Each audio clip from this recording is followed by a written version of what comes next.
بسم اللہ الرحمن الرحیم۔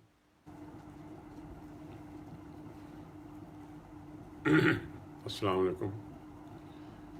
یہ فون کر دیا تھا باجی آن لائن ہے؟ اچھا چلو سب ہیں، ٹھیک ہے، کوئی حرج نہیں۔ جتنے دوست عزیز آن لائن ہیں سب کو السلام علیکم۔ آج ہم صاحب قرآن میں سے 5واں مطالعہ کریں گے۔ اس کی ابتدا زریاب تلاوت کلام پاک سے کریں گی۔ قریب آ کر تلاوت کیجیے لائک کے جی۔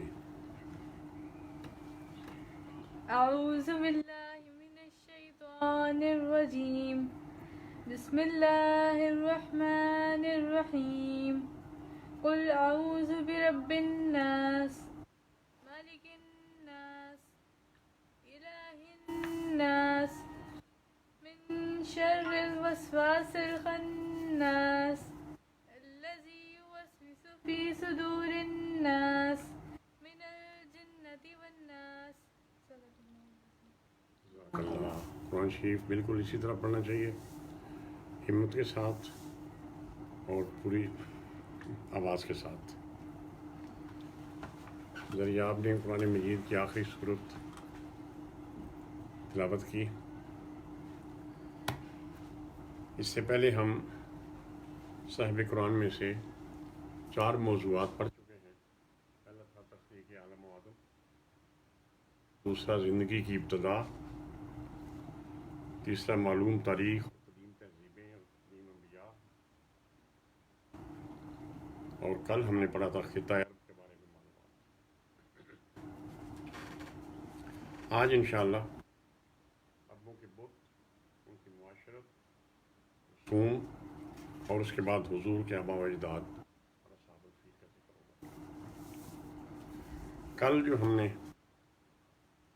اقوام عرب وغیرہ پڑھا، اس میں ہم نے یہ نقشہ عرب کا دیکھا۔ ابھی بتوں کا جب ذکر ہوگا تو اس کے لیے بھی یہ نقشہ ذہن میں رکھنا ضروری ہے۔ اس کے خطہ عرب کے درمیان میں تھوڑا سا نیچے ہو کے لیفٹ سائڈ کے اوپر ریڈ سی کے کنارے پر جدہ ہے، اور اس سے 30 کلومیٹر کے فاصلے پر مکہ ہے، تھوڑا سا ساحل سے اندر ہو کر۔ تو اس چیز کا ذہن میں رہے، نیچے یمن ہے، اوپر شام ہے، تو درمیان میں کل جیسا جغرافیہ اس میں آیا تھا۔ ہمیں معلوم ہے کہ عرب معاشرہ بت پرست معاشرہ تھا، لیکن اس کے باوجود یہ بھی ہمیں معلوم ہے کہ اللہ ہی کو وہ خدائے برتر و بالا مانتے تھے، بتوں کو سفارشی اور وسیلہ مانتے تھے۔ ان کے بت دراصل مختلف ستاروں کی خالص ہوتے تھے، اور کچھ گزرے ہوئے نیک لوگوں کے مجسمے۔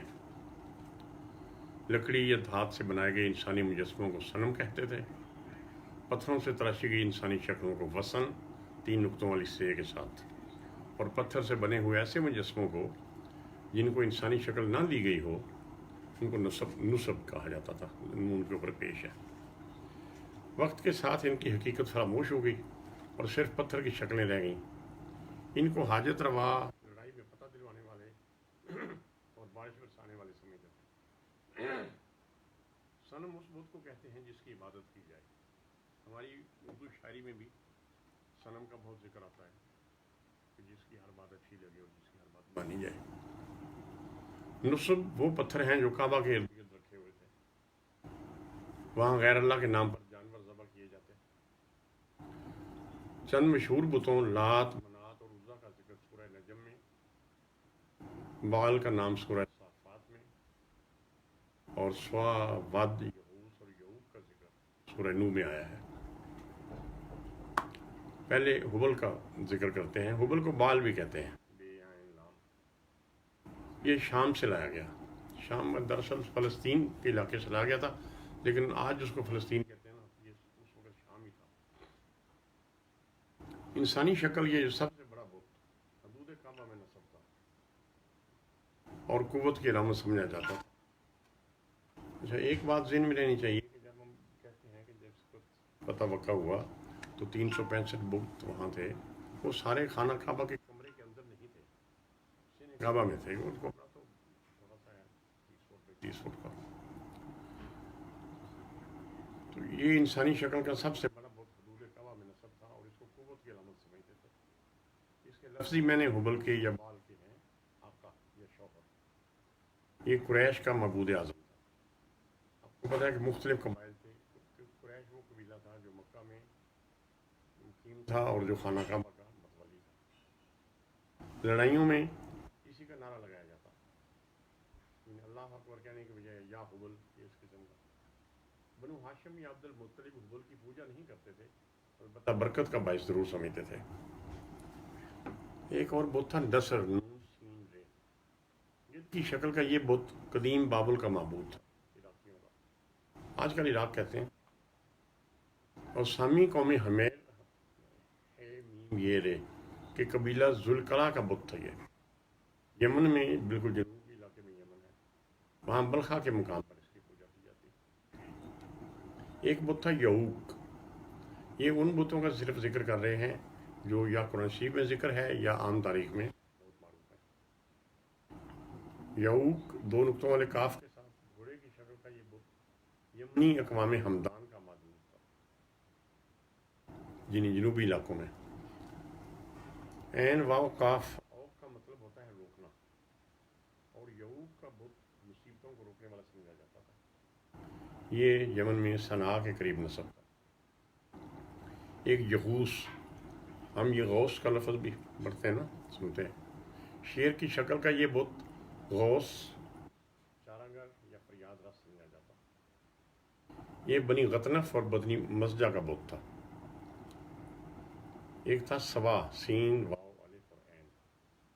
یہ قبیلہ حذیل کی عورت کی شکل کی دیوی تھی اور مدینہ منورہ کے قریب یمبو کے مقام پر تھی. ایک بت تھا ود. یہ بنو کلب کا یہ بت، کلب کاف کش والے کے ساتھ اس کا مطلب کتا ہوتا ہے. بنو کلب کا یہ بت دومت الجندل کے مقام پر نصب تھا. دومت الجندل مدینہ سے شمال کی طرف ہے. دراز قد مرد کی شکل کا یہ بت تہمت اور چادر میں ملبوس تھا اور اس کے ہاتھ میں نیزہ تھا. ایک بہت مشہور و معروف بت تھا عزا. آؤ ذریعہ دستاج آپ کو بھی بتائیں. عزا قریش اور کنانہ کی دیوی تھی. عزا عزیز کی تانیث ہے. قریش کی یہ دیوی بہت غالب آنے والی دیوی سمجھی جاتی تھی. اس کا بت وادی نخلا میں مکہ سے عراق جانے والے راستے کے دائیں طرف تھا. نخلا کا علاقہ ایسا ہے کہ مکہ سے نکلیں جنوب کی طرف تھوڑا سا جائیں تو وہاں سے دونوں طرف رستہ جاتا ہے. ادھر آپ عراق کی طرف جاتے ہیں یا جس طرف کربلا تھی وہاں بھی ادھر سے ہو کے گئے تھے، ادھر آپ نکل جاتے ہیں جدہ کی طرف، مغرب نیچے جائیں تو یمن کی طرف نکل جاتے ہیں. اچھا، لات کا بڑا مشہور بت آپ نے سنا ہوگا. یہ قبیلہ ثقیف کی دیوی تھی. یہ لات کا لفظ اللہ کی مؤنث ہے. قریش کی یہ دیوی ایک گول سفید پتھر تھا جو طائف میں نصب تھا. اس کے اوپر ایک عمارت بنی ہوئی تھی. آج کل اس جگہ مسجد کا بایاں مینار ہے. ایک بت تھا منات. لات، منات، عزا یہ تو عام آپ سنتے ہیں نا. منات اوس خزرج اور غسان کا یہ بت پتھر کی ایک چٹان اور عرب کا قدیم ترین بت تھا جو مکہ سے شمال کی طرف مدینہ سے کچھ میل جنوب میں بحیرہ احمر کے کنارے قدید کے مقام پر نصب تھا.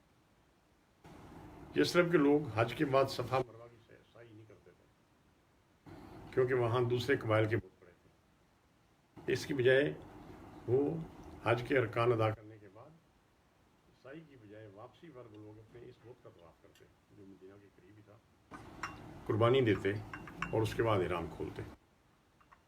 یہ بت قربانی کی دیوی تھا اور منات کے لفظ سے یہ اندازہ ہو رہا ہے کہ یہ مؤنث تھی.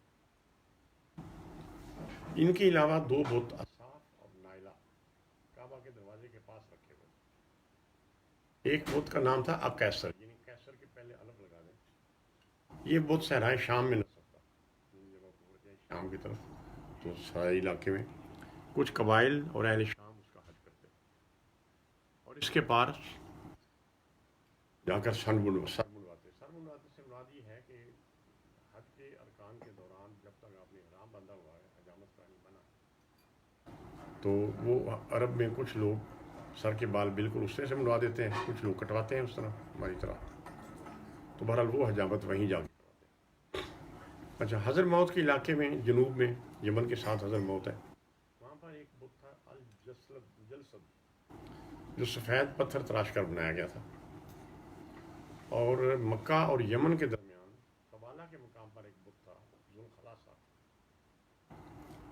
ذوالشرا نام کا بت نجران کے شمال میں بحیرہ احمر کے ساحل پر اسیر میں، یعنی مغربی سمندر کے کنارے، نجران سے اوپر، مکہ سے جنوب کی طرف، اسیر کے علاقہ میں، اور خصوصاً اس کی پوجا پیٹرا میں کی جاتی تھی، جو کہ شمال میں ہے، جہاں اس وقت اردن ہے۔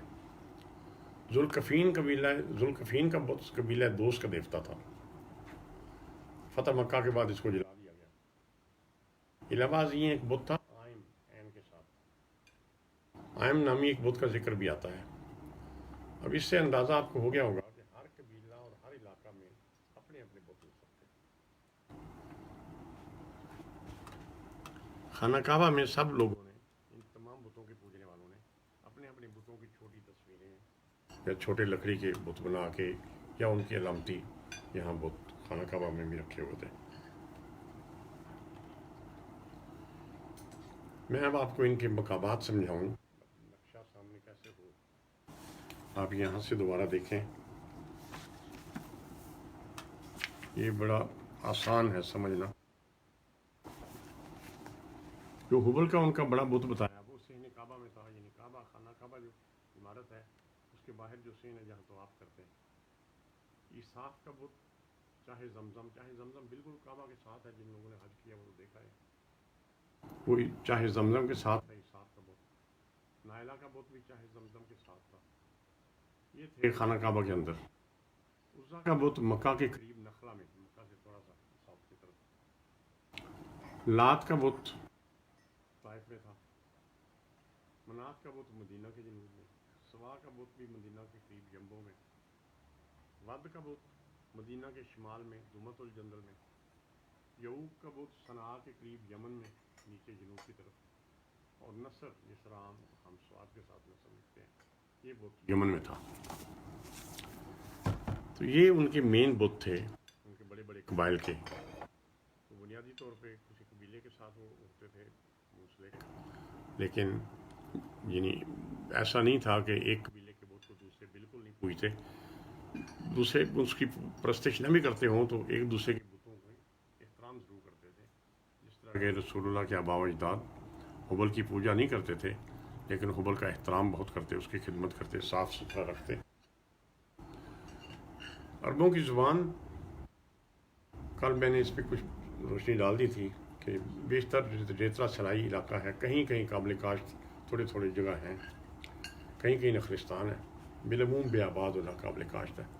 چنانچہ وہاں شہری آبادیاں یا کوئی شہری ثقافت نہیں قربان چڑھی، خانہ بدوش زندگی گزارتے لوگ، گزر اوقات بھیڑ بکریوں پر، اور وہ پانی اور چارے کی تلاش میں۔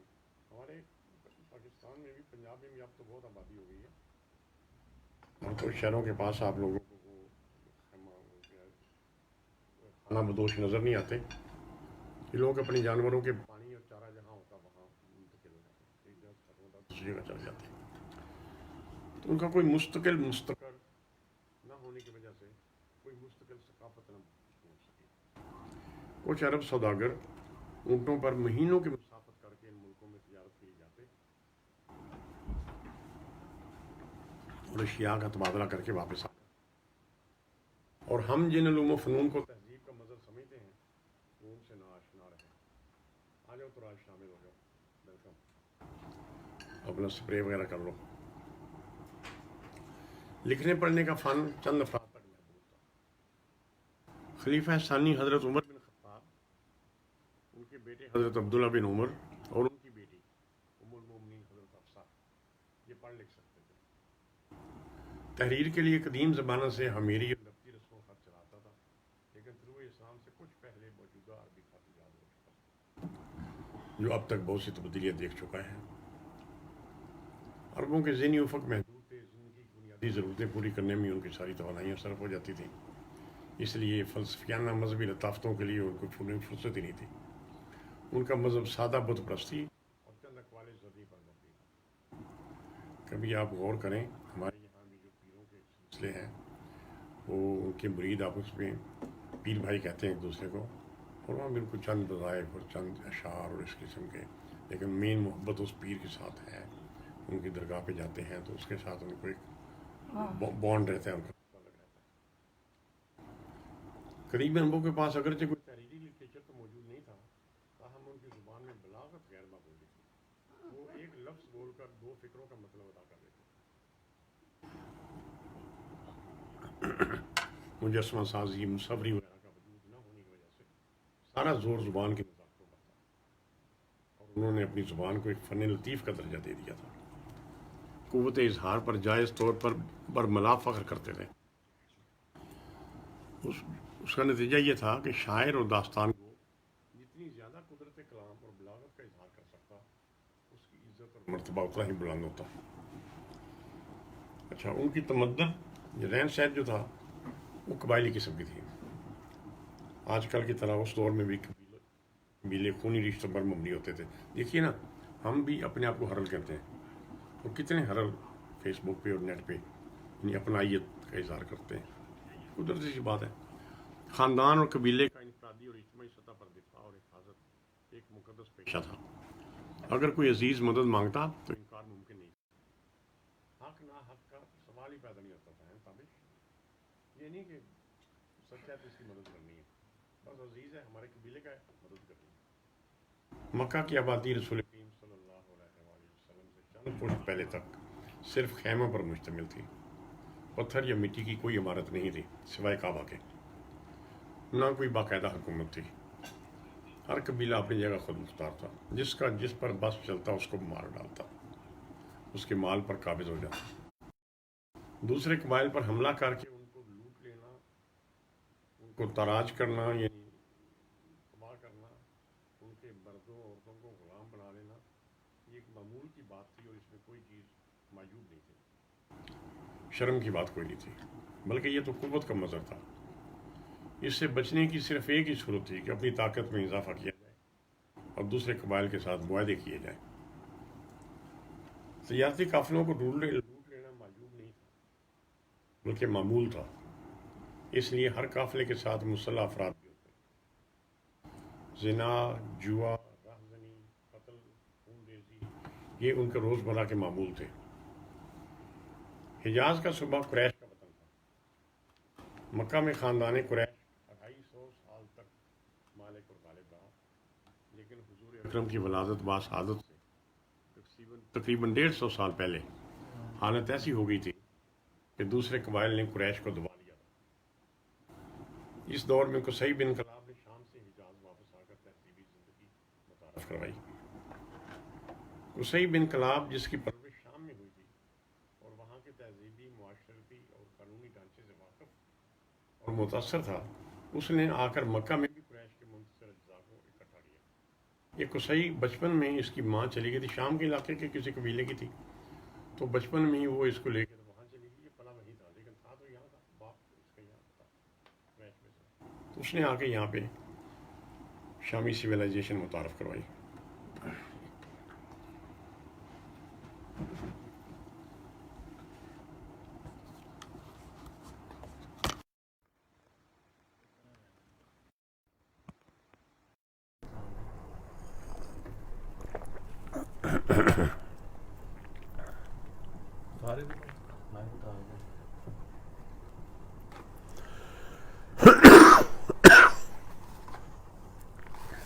ہاتھ میں پکڑ لیں.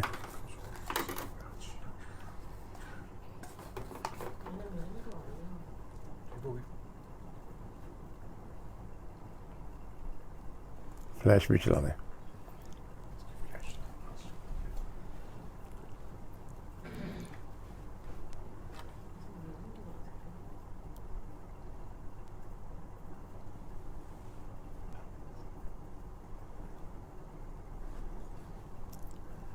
جی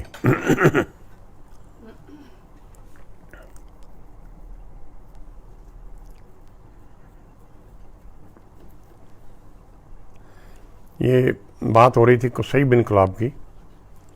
رسول کریم سے 150 سال پہلے وہ شام سے واپس آ کے مکہ میں سیٹل ہوا، تو اس نے یہاں پر آ کر شہری زندگی کی اور باقاعدہ شہری یعنی سٹی سویلائزیشن کی ابتدا کی.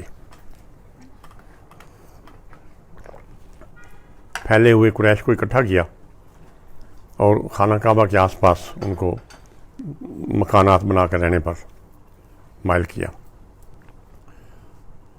مکہ کی سرزمین قریش کی ایک مختصر سی حکومت بن گئی جس کو آپ ایک شہری جمہوریت کہہ سکتے ہیں، جیسے اس سے بیشتر یونان میں ایتھنز کی اور اسپارٹا کی وہ گزری تھیں. حکومت کے انتظام کے لیے مذہبی، جنگی اور عدالتی شعبے قائم کیے گئے اور چھوٹا سا دارالحکومت قائم کیا گیا جس کا نام دارالندوہ رکھا گیا. ہر قسم کے اجتماعی، تجارتی، عدالتی اور سیاسی احکام اور فیصلے، حتیٰ کہ شادی بیاہ اور بلوغ کی رسوم اور تجارتی قافلوں کی روانگی وغیرہ، جملہ داخلی اور خارجی امور یہیں بیٹھ کر طے ہوتے، جس طرح آج کل کیبنٹ میں ہوتے ہیں. قریش نے حضور اکرم کے قتل کا فیصلہ بھی اسی ایوان میں بیٹھ کر کیا تھا. تعلیم و تعلم کا رواج نہیں تھا، البتہ بازاروں، منڈیوں کی ضرورت کے پیش نظر کوئی منشی پڑھا لکھا ہوتا تھا. عورت کی عزت اور عصمت کے تحفظ کی بہت اہمیت تھی. یہی وجہ تھی کہ ایسے بے لگام معاشرے کے باوجود آزاد عورتوں میں زنا کا نام و نشان نہیں تھا. فتح مکہ کے بعد جب عورتیں بیعت کر رہی تھیں تو آپ نے رسول اللہ صلی اللہ علیہ وسلم نے سب عورتوں کی طرح ابو سفیان کی زوجہ ہندہ سے بھی بیعت لی. تو بیعت لیتے ہوئے اسے بھی فرمایا کہ کہو، باقی باتوں کے ساتھ یہ بھی کہا کہ کہو زنا نہیں کروں گی. تو وہ تلک کر بولی کہ کیا محسنہ بھی کبھی زنا کرتی ہے؟ اس کا مطلب یہ ہے کہ آزاد عورت کے نزدیک یہ تصور بھی اجنبی تھا مکے کی معاشرت میں.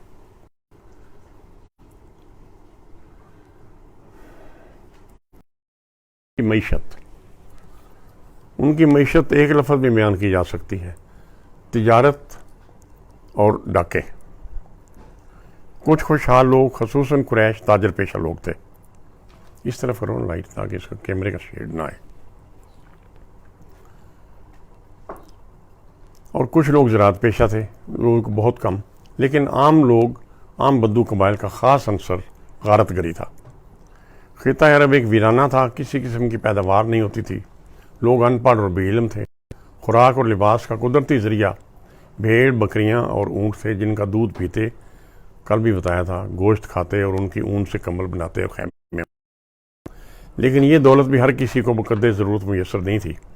اس لیے دوسرے قبائل اور قافلوں پر حملہ کرنا اور ان کو لوٹنا ایک رواج بن گیا، بلکہ معاش کا بڑا وسیلہ ہی یہ غارت گری قرار پایا. مولانا شبلی نعمانی نے اپنی عظیم ضخیم کتاب سیرت النبی میں ابو علی کالی کی کتاب الامالی میں سے ایک شعر نقل کیا ہے، جس کا میں آپ کو ترجمہ سناتا ہوں کہ انہیں پسند نہیں تھا کہ 3 مہینے متواتر غارت گری کے بغیر گزر جائیں، کیونکہ ان کے معاش کا ذریعہ یہی تھا. چنانچہ لوٹ میں زیادہ تر بکریاں آتی تھیں. بکری کو عربی میں غنم کہتے ہیں، یہ تو راج سمجھ لینا بات. اس لیے لوٹ کے مال کو غنیمت کہنے لگے. غنیمہ، ہم تو تے نقطوں والی لکھتے ہیں نا، تو غنم بکری، تو لوٹ کے مال کو غنیمہ، کیونکہ زیادہ مال ہوتا ہی بکریاں تھا. قبیلے کا رئیس یا سردار اپنے لوگوں کو سفر پر رخصت کرتے وقت دعا دیا کرتا: سالمن غانمن، یعنی صحیح سلامت واپس آنا اور لوٹ کر لانا، غنیمت لانا.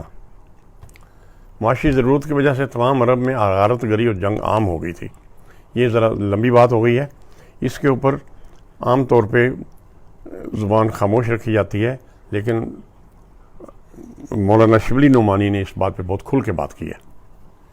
تمام قبائل ایک دوسرے پر ڈاکہ ڈالتے اور لوٹ مار کرتے رہتے تھے. مسافروں اور قافلوں کو لوٹنا معیوب نہیں تھا، اسی لیے عہد اور معاہدے کرنا پڑتے، جیسا کہ ہاشم نے قریش کے لیے شمال اور جنوب کے تجارتی راستوں میں واقع قبائل کے ساتھ معاہدے کیے تھے، جس کا حوالہ سورۃ قریش میں بھی دیا گیا ہے، جس کی آج مغرب کی نماز میں تلاوت ہوئی. صرف حج کے زمانہ میں مذہبی نقطہ نظر سے 4 مہینے مخصوص کر دیے گئے تھے جن میں لڑائیاں بند ہو جاتی. اسی طرح حرم کعبہ کے اندر لڑائی ہمیشہ سے ممنوع تھی. غارت گری اور لڑائی کا ایک دوسرا سبب اثار کا عقیدہ تھا، 3 نقطوں والی سے کے ساتھ. اثار یعنی جب کوئی شخص قتل ہو جاتا تو مقتول کے قبیلہ پر اس کا انتقام لینا فرض ہو جاتا. اس وجہ سے بھی ایک معمولی قتل پر برس برس تک لڑائیاں جاری رہتی.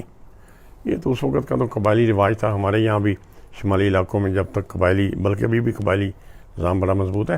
ہمارے دیہات میں ہم نے دیکھا ہے کہ 10 15 سال تک لڑائیاں جاری رہتی. بہرحال وہاں تو یہ چیز عروج پہ تھی. اس طریقہ کو حج الوداع کے موقع پر رسول اللہ صلی اللہ علیہ وآلہ وسلم نے اپنے خطبہ میں ختم کرنے کا اعلان فرما دیا تھا اور اپنے قبیلہ کے قاتلوں کا خون معاف کر دیا تھا. کہا تھا کہ آج سے کوئی انتقام نہیں ہوگا اور سب سے پہلے میں اپنے قبیلے کے خون کا انتقام معاف کرتا ہوں. مال غنیمت کا مختصر ذکر ہوا پہلے. قافلے لوٹنے اور قبیلوں پر حملے کر کے مال دولت جانور لوٹنے، عورتوں اور بچوں کو غلام بنانے کی ابتدا چونکہ معاشی ضرورت سے ہوئی تھی، اس لیے مال غنیمت کو سب حلال اور پاک سمجھتے، بلکہ ثواب کا کام سمجھا جاتا. سن لو،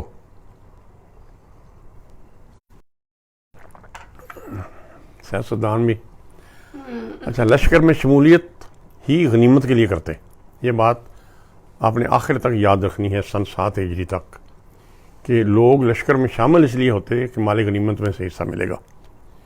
یہی طریقہ اسلامی غزوات میں بھی جائز رہا. جنگ بدر میں قیدیوں کے علاوہ اسلحہ اور مال بھی قابو آیا. احد کی جنگ میں غنیمت کے حصول کے لیے ہی مورچہ چھوڑا گیا، جس کی وجہ سے پاسا پلٹ گیا اور ایک بڑی تعداد میں صحابہ کی شہادت ہوئی. احد کے بارے میں عام طور پہ 70 یا 72 کہا جاتا ہے، لیکن ابن اسیر نے 85 شہداء کے نام لکھے ہیں. غزوہ خیبر میں بڑی مقدار میں سونا، چاندی، نقدی، غلہ، کھجوروں کے باغ، زرعی زمینوں کے علاوہ کثیر تعداد میں جانور حاصل ہوئے. خیبر سے، خیبر تھا نا ان کا فائنینشیل کیپٹل اور آرمی کیپٹل یہودیوں کا. غزوہ حنین کے موقع پر بھی کثیر مقدار میں غنیمت ہاتھ آئی. ذرا اندازہ کیجئے، 24,000 اونٹ، 40,000 بکریاں، 804 کلو گرام چاندی اور ہزاروں قیدی شامل تھے، جس کی تقسیم کے مرحلہ پر انصار کی طرف سے شکوہ بھی سامنے آیا. عربوں کی اخلاقی اقدار کسی معین ضابطے کی پابند نہیں تھی، تاہم ان کو بالکل لا قانون معاشرہ نہیں کہا جا سکتا. عربوں کا صنم پرست معاشرہ بھی کچھ مستحکم اقدار اور اصولوں پر مبنی تھا. وہاں نہ کوئی تحریری ضابطے موجود تھے، نہ قانونی یا مذہبی پابندیاں. البتہ روایت اور رائے عامہ کا ان پر براہ راست بہت اثر تھا. عہد کی پابندی، میدان جنگ میں شجاعت، تکلیف کے وقت صبر، اپنے قبیلے سے وفاداری، غرباء کے ساتھ سخاوت، امانت داری، فراخ دلانہ مہمان نوازی اور جذبہ انتقام میں پختگی، یہ ان کے اعلیٰ ترین اخلاقی جوہر گردانے جاتے تھے. حاتم طائی کی کہانیاں تو آپ نے سنی ہوں گی. اس کی سخاوت کی داستان اس وقت بھی بیان کی جاتی تھی.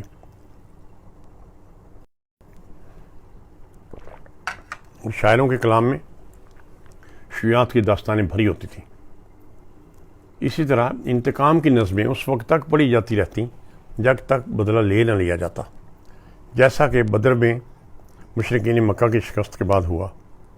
آپ نے پڑھا ہوگا، آپ کو معلوم ہوگا کہ جب بدر میں شکست ہوئی مشرکین مکہ کو، تو احد کے حملہ ہونے تک وہاں پہ بین ہوتے رہے اور ترانے گائے جاتے رہے اور نظمیں پڑھی جاتی رہیں، جس کے ساتھ جذبہ سارا اکٹھا کرتے رہے اور دولت اکٹھی کرتے رہے، اسلحہ اکٹھا کرتے رہے، پھر حملہ ور ہوئے. جاہلانہ غرور و تفاخر ان کی سب سے بڑی برائی تھی. غرور، فخر، یہ ان کی سب سے بڑی برائی تھی. قرآن شریف میں ان دونوں چیزوں پہ بہت ان کو برا کہا گیا ہے، اس لیے کہ یہ اس معاشرہ میں یہ بہت بڑی بات سمجھتے تھے. صرف اس کی بنا پر، غرور اور فخر کی بنا پر اکثر لڑائیاں اور خونریزیاں نزیاں ہوتی، اور اسی کی وجہ سے بے گناہ بچیاں بسا اوقات پیدا ہوتے دفن کر دی جاتی. اب ان کے اعتقادات کے بارے میں تھوڑا سا بتاتا ہوں. جیسا کہ ہم نے پہلے ذکر کیا کہ بت تھے ان کے بڑے بڑے، پھر ان کے چھوٹے چھوٹے. متعدد دیوتاؤں کے علاوہ مشرکین عرب جنوں بھوتوں کے بھی قائل تھے. جن کے لفظ کا مطلب ہے چھپا ہوا یا ڈھکا ہوا. وہ جنوں کو خدا کے ہم پایا سمجھتے.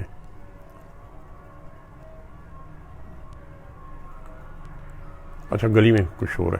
ان کی دہائی مانگتے اور ان کے غضب سے ڈرتے. جنوں سے. عموماً جنوں کو شرارتی مخلوق سمجھتے. ہمارے یہاں بھی آپ کو پتہ ہے نا کہ جنوں کو فلانے نے جن چمڑ گئے نے، اور ان کے ساتھ ڈر اور خوف وابستہ تھا. خالی جگہوں کو ان کا مسکن تصور کیا جاتا. میں بھی اس کا گواہ ہوں. ہمارے یہاں بھی وہاں خالی مکان ہے جی، اس میں جن ہے جی، وہاں کوئی نہ جائے. جنوں سے منسوب کہانیوں میں لوگوں کو اٹھا لے جانے یا لوگوں پر قبضہ کر لینے کا تصور عام تھا. جنوں کو خدا کا شریک بھی سمجھا جاتا اور ان کے نام سے نظر نیاز بھی دی جاتی. بعض اوقات تو میں سوچتا ہوں کہ کس حد تک تبدیلی آئی ہے. ابھی تک بہت سی باتیں تو اچھا. روح کے متعلق ان کا تصور یہ تھا کہ یہ انسانی بدن سے مختلف ہوا کی قسم کی کوئی چیز ہے، اور یہ تصور اتنا پختہ تھا کہ سانس کے لیے عربی لفظ نفس پوری انسانی شخصیت کے لیے استعمال ہونا شروع ہو گیا. اس تصور کو مزید پختگی اس مشاہدہ سے ملتی ہے کہ انسان جب سانس لینا بند کر دیتا ہے تو وہ مر جاتا ہے. خیال تھا کہ موت کے وقت سانس اور زندگی مادی بدن سے ناک کے منہ کے رستے نکل کے جاتے ہیں. اور اسی طرح قوم عاد کے کتبہ میں کل میں نے بتایا تھا، ایک تحریر تھی کہ ہم نتھروں کے راز سے واقف ہیں. اس سے مراد یہی تھا کہ موت کی حقیقت سے واقف ہیں. قرآن پاک میں انسانی روح کے لیے دونوں لفظ روح اور نفس استعمال ہوئے ہیں، اور اگر کوئی شخص قتل ہو جاتا تو یہ خیال عام تھا کہ اس کی روح قاتل کے خون کی پیاسی رہتی ہے.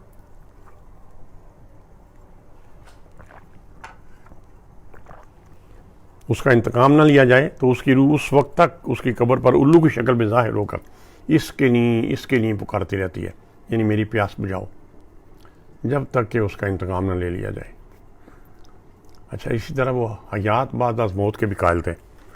یہ ہمارے ہندوستان کے جو ہندو ہیں یہ بھی حیات بعد از موت کے قائل ہیں. اس کو کہتے ہیں اواگون، یعنی نیک آدمی اگر مر گیا ہے تو اس کی روح نکل کے کسی اچھی شکل میں دوسرے جانور میں کسی طرح ظاہر ہو جائے. اگر کوئی برا آدمی مر گیا ہے تو وہ کسی قابل نفرت جانور کی شکل اختیار کر کے دوبارہ اس میں آ جائے گا. ان کی تدفین کے رسوم سے اندازہ ہوتا ہے کہ وہ کسی نہ کسی قسم کی حیات بعد از موت کے قائل تھے. مثلا کسی سردار کی موت کے بعد ایک اونٹ کو اس کی قبر پر بٹھا دیا جاتا، حتیٰ کہ وہ پیاس سے بھوک سے مر جاتا. تصور تھا کہ یہ اونٹ مرنے والے کی خدمت پر معمور ہے. اسی طرح مردوں کو قبروں پر جا کر جانور ذبح کرنے کی رسم عرب میں آج تک زندہ ہے. قدیم عرب میں شاعری میں اپنے پیاروں کی قبر پر اکثر بارش کی تمنا ہوتی تھی.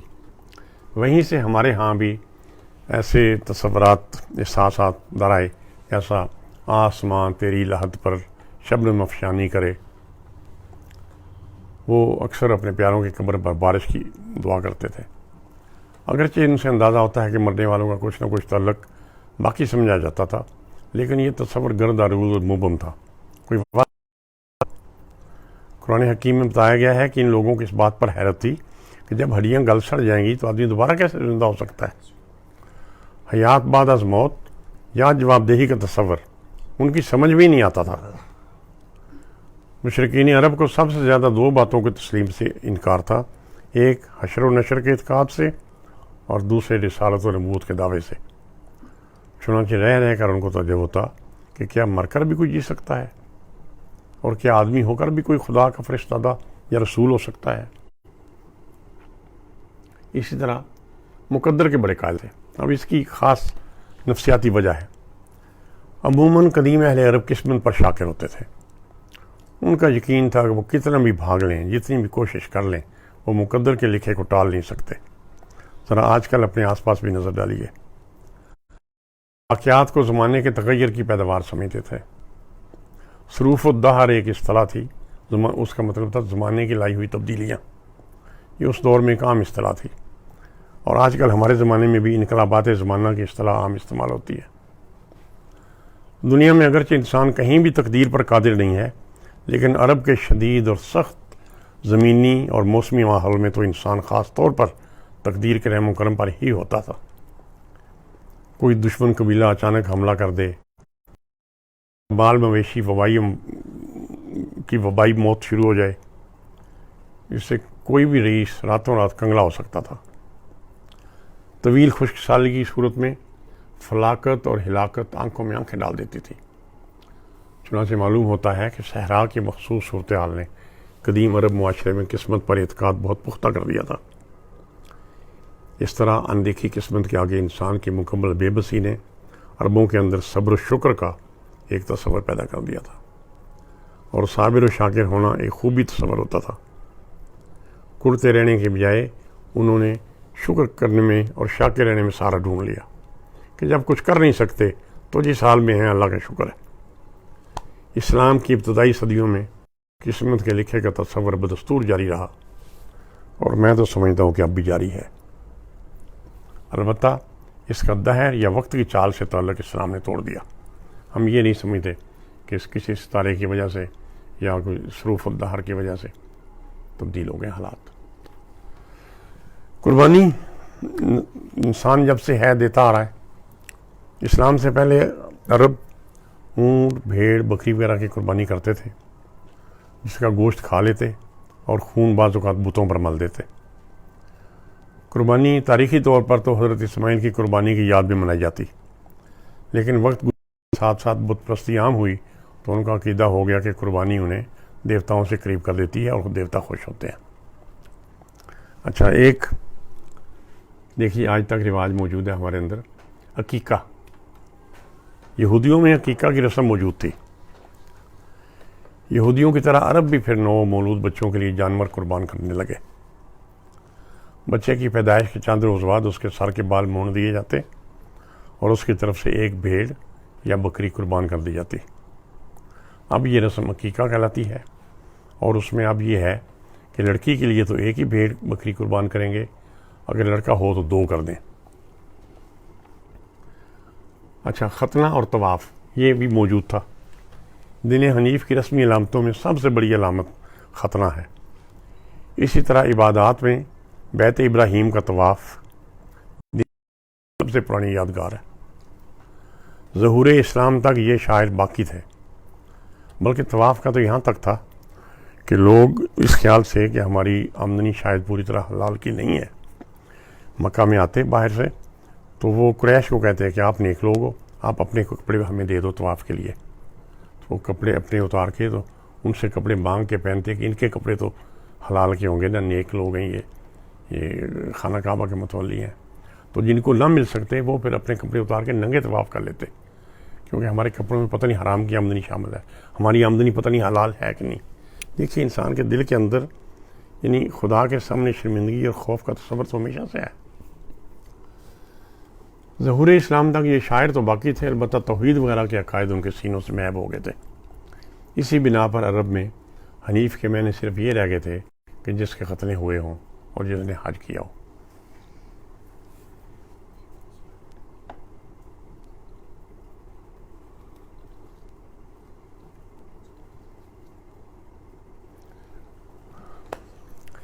ہاں جی، کیا حکم ہے؟